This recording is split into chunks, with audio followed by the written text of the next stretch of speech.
Hi, I'm Dr. Katie. I'm both a medical doctor and a breast cancer survivor. And this week I'll be continuing our Wellness Basics series, and today I'll be talking about sleep. Sleep is so important, and unfortunately a lot of us aren't sleeping enough. About 30% of us might have a sleep disorder at some point in our life, and about 40% of us, depending on your age, are not sleeping enough. We live in a fast-paced world.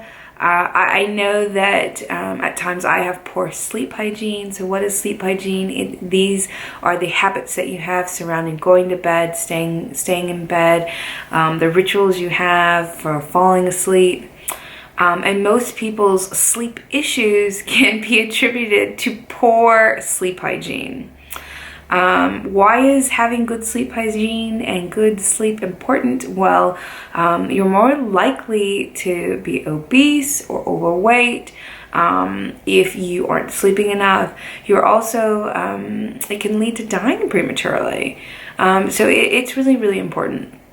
And it's a good barometer for us for when we are looking at people that have mental health issues or are under stress. It tends to be if you aren't sleeping well, it's a sign that you're not traveling well. And for people to feel good mentally, emotionally, and physically, they need to be sleeping. A lot of times when people come to me because they're struggling with sleep, they ask me, oh, is there a tablet you can give? And medication rarely plays an initial role in helping people with sleep.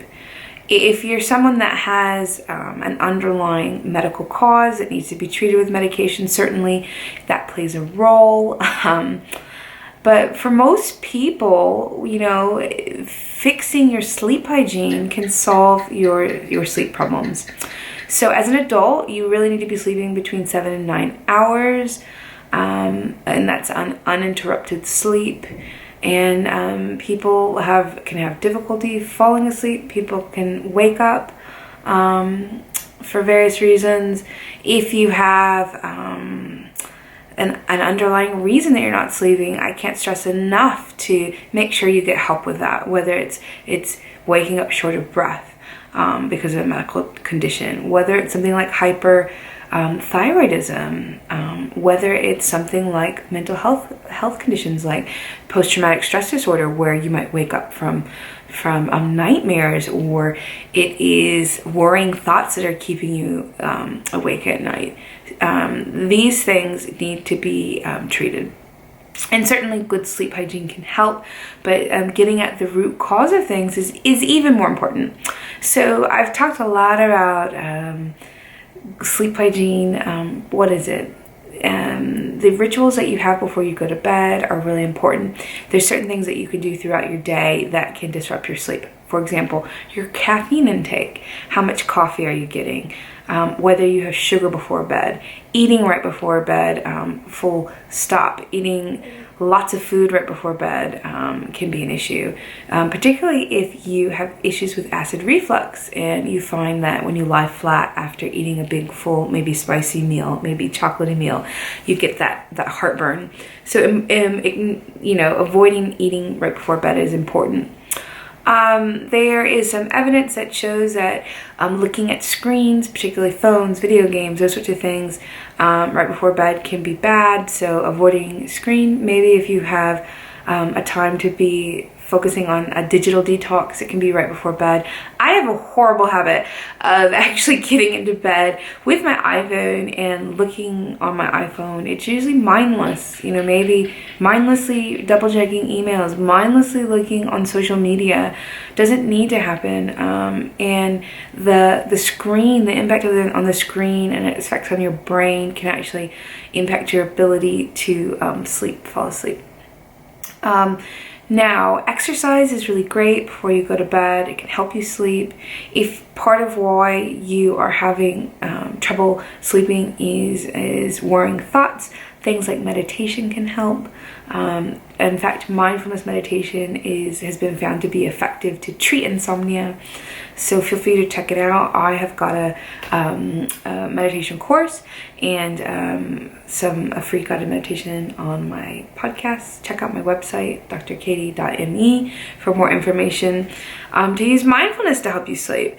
But just to recap, wellness basics number 1 is sleep. Sleep enough. Sleep enough to help prolong your life. Sleep enough to help prevent becoming obese. Sleep enough to help you improve your mood and your life. Sleep enough to increase your lifespan, improve your immune system, help you be more resilient, help you be happier. That is why you need to sleep enough. And if you aren't sleeping enough, look at the root cause and reason why. Make sure that you get checked out by your doctor to rule out any sort of treatable, preventable causes, or to treat things. Work on your sleep hygiene and know that things like Valium and other medications, depending on the country that you're in. In the US, Ambien has been quite popular for sleep, but it's actually not legal in other countries because of adverse side effects of the drug. Sometimes people give themselves first generation antihistamines for sleep. All of these things are Band-Aid, and Valium can be addictive. So they're rarely the first port of call. Rarely doctors and other professionals will use them to help people for a few days just get back kind of their regular sleep pattern. There's also something called melatonin that is being used. It has a weak evidence base for the use of helping with sleep for up to 6 weeks. I find for people that have traveled overseas and they need help getting their circadian rhythms back, it is helpful. A lot of my patients that are put on melatonin that have severe sleep issues just haven't found it very helpful. For me, it's something that I rarely prescribe. And depending on the country that you're in, it is something that you may in fact be able to get over the counter to use. If you find it helpful, that's great. You can comment below this video. But please work on your sleep hygiene. And also, if you notice that your sleep patterns are changing, often that is an early warning sign that people aren't traveling well. So I would use that as a red flag to check in with yourself, to see how you're doing, and to increase your self-care until your sleep habits are better. So this is Wellness Basics 1. Stay tuned. For next week, I will be discussing the second of 5 wellness basics, which is going to be exercise. Number 3, healthy eating, low tox living. Number 4, connecting with self. And number 5, connecting with others. So stay tuned with this series, a new video every week. Follow us on social media.